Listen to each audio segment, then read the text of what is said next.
तीसरा अध्याय सेनापति समेत महिषासुर का वध। ध्यान जगदम्बा की श्री अंगों की चमक उदय काल के हजारों सूर्यों के समान है।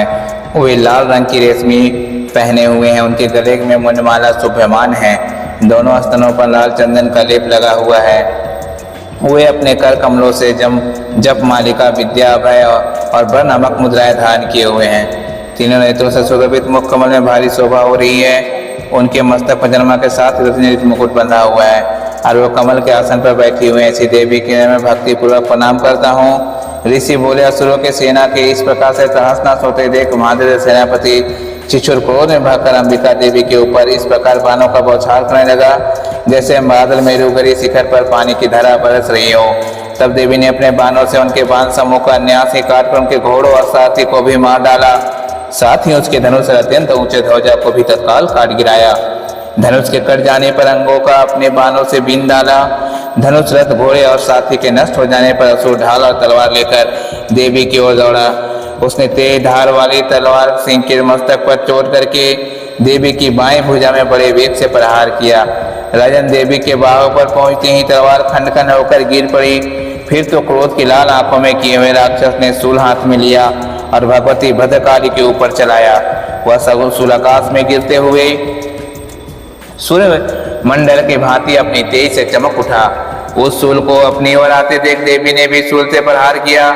उससे राक्षसों के शूल पे सैकड़ों टुकड़े हो गए।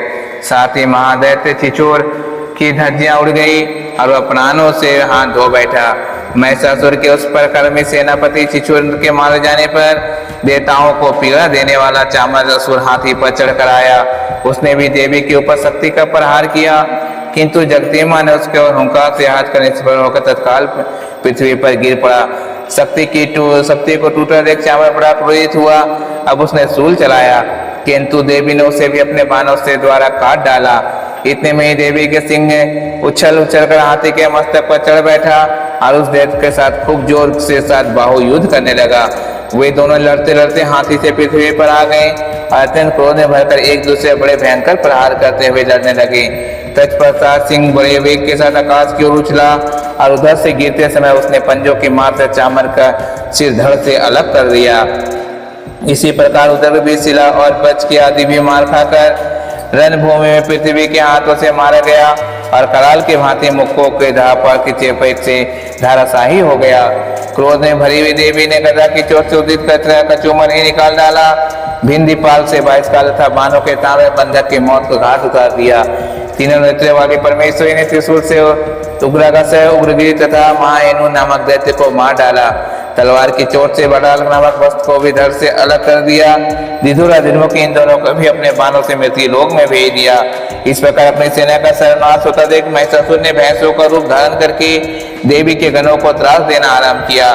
किन्हीं किन्हीं के पूंछ से चोट पहुंचाकर कहीं से कहीं कुछ को सिंगों से विदीर्ण करके, कुछ को वेग से, किन्हीं को भीषण नाद से, कुछ को चकस देकर, कितनों को निश्वास की वायु को झोंक से धराशायी कर दिया। इस प्रकार गणों की सेना को गिराकर वह असुर महादेवी के सिंह को मारने के लिए झपटा। इससे जगदम्बा को बड़ा क्रोध हुआ। उधर महाकर्मी महिषासुर भी क्रोध में भरकर धरती के खुरों से खोदने लगा तथा अपने सिंगों से ऊंचे ऊंचे पर्वतों को उठाकर फेंकने लगा और गर्जना करने लगा। उसके योग से चक्कर देने के कारण पृथ्वी चूर होकर फटने लगी। उसके पूंछ से टकराकर समुद्र सब और धरती को डुबोने लगे। हिलते हुए सिंहों के प्रहार से विदीर्ण होकर बादल के टुकड़े टुकड़े हो गए। उसके सांस की प्रचंड वायु के वेग से सैकड़ों पर्वत आकाश से गिरने लगे। इस प्रकार क्रोध में भरे हुए महादेव ने अपनी ओर आती देख चंडिका को उसका वध करने के लिए महान क्रोध किया। उन्होंने पांच फेंककर उस महान दैत्य को बदल बांध लिया। बंध जाने पर भी उसने भैंसों का रूप छोड़ दिया, तत्काल सिंह के रूप में प्रकट हो गया। उस अवस्था में जनता जो है उसका मस्तक काटने के लिए उदित हुई, तो ही वह तलवार हाथ में लिए पुरुषों के रूप में दिखाई देने लगा। तब देवी ने तुरंत अपने बाणों की वर्षा करके ढाल और तलवार के साथ उस पुरुष को भी भीन डाला।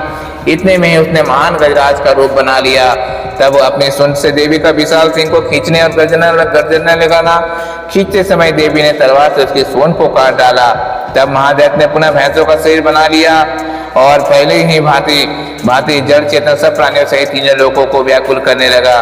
तब क्रोध से भरी हुई जगदम्बा चंडिका बारंबार उत्तम मधु का पान करने और लाल आंखों का करके हंसने लगे।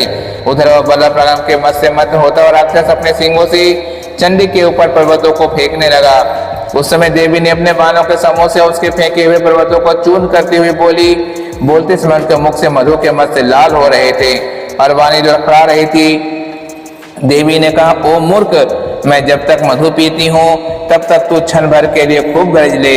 मेरे हाथ से ही यहीं तेरी मृत्यु हो जाना, पर अब शीघ्र ही देवता भी गर्जना करेंगे। ऋषि बोले। इतना कहकर देवी उछली और उस महादैत्य के ऊपर चढ़ गई।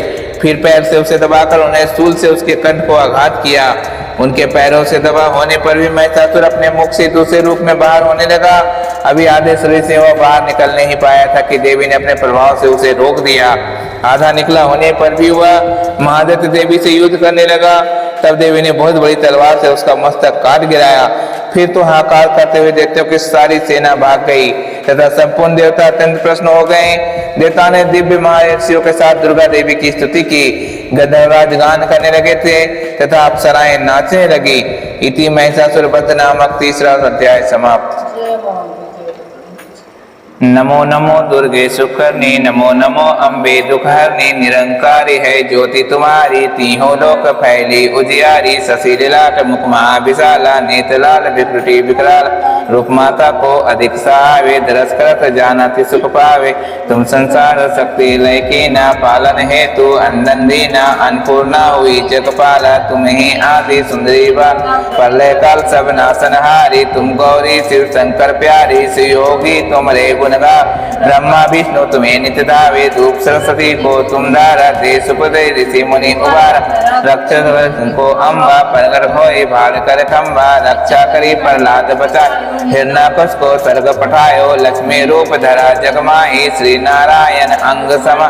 सिर सिंधु में करत विलासा, दया सिंधु दीजे मन आशा। इंगलाज में तुम्हें भव महिमा अमित न जात बखाने। मातंगी और धूमवती माता, भुवनेश्वरी बगल सुख। श्री भैरव तारा जगहानी, छिन मन भार भयो दुख निवार। केहरी वाहन सोहे भवानी, लांगुर वीर चलत अगवानी। कर में खपर खड़ग विराज, जाके देखो काल जल भया। जे सोहे अस्त्र और तीसु, जात उठत शत्रु सब है सोला। नगर कोट में तुम्हें विराजत, तीहों लोक में डंका बा। शुंभ निशुंभ दानव तुम मारे, रक्त बीज संकन तनहारे। महिषासुर अति अभिमान, जो ही अधमर मोहे अकलानी। रूप कराल काली को धारा, सेन सहित तुम्हें से अपरिगणा। संतन पर जब जब भाई सहाय। माता तुम तो अमरपुरी, और वो सब लोग का तुम्हें सब से अशोका। ज्वाला में है ज्योति तुम्हारी, तुम्हें सदा पूजे नन्ना। प्रेम भक्ति से जो जस गावे, दुख दरिद्र निकट नहीं आवे। ध्यान रहे तुम निर्मुनिलाल, जन्म मरणता को छुट जाए। जोगी सरमणि कहत पुकारा, योग न हो बिन शक्ति तुम। शंकर आचरज तेन लोक, काम खोज और जीते सब लीनो। निश दिन ध्यान धरो शंकर, काहो काल निहो समरे। तुमको शक्ति रूप मरम न पाए, शक्ति कही मन पछतायो। शरणागत हुई कृति बखानी, जय जय जय जय जगदम्बा। भई प्रसन्न आदि जगदम्बा, दही शक्ति नहीं किने विलम्बा। मोको माता कसती को, तुम बिन कौन धरे दुख मोरा। आशा तिसन निपट सतावे, मोह मद पे सब निश्चित। शत्रुनाथ की जय महारानी, सुमरे अतिथित भवानी। कृपा करो हे मातुत, रिद्धि दे करो निराला। जब लागी जीवी दया फल पाओ, तुमरे जसमय सदा सुना। दुर्गा चरीसा जो कोई गावे, सब सक्षम परम पावे। देवी दास सने निज जाने, करो कृपा हे जगदम्बा भवानी। कहो कृपा हे जग।